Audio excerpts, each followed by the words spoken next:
నీ పక్కవాడు నీకు తెలుసు, ఒక పూట కూడా లేదు, ఒక పూట ఇచ్చేసేయి. ఇద్దరు కలిపి దేవుడు ఎట్నో తీసుకొని వస్తాడు, కాకుల ద్వారా దేవుడు పంపిస్తాడు. That is the Christian life. దిగులు పడి, మంచం బట్టి, కన్నీరు గార్చి. And our life is that from 16-17 years full time ministry. సంచియస్నెస్ ఎప్పుడూ ఉండదు అండి. But we live, that's all.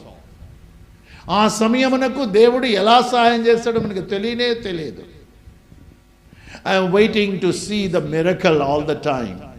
పొలాంది కావాలి అన్నప్పుడు ఆ మిరకల్, ఆ యొక్క ఆశ్చర్యకార్యం కోసం నేను ఎదురు చూస్తూ ఉంటాను. కొన్నిసార్లు మనము ఈ యొక్క మాటలు కూడా మన హృదయానికి తీసుకోవడానికి అంత సిద్ధంగా ఉండం. ఇది ఎలా సాధ్యం అనుకుంటాం. నమ్ముట నీ వలనైతే నమ్మువానికి సమస్తము సాధ్యం.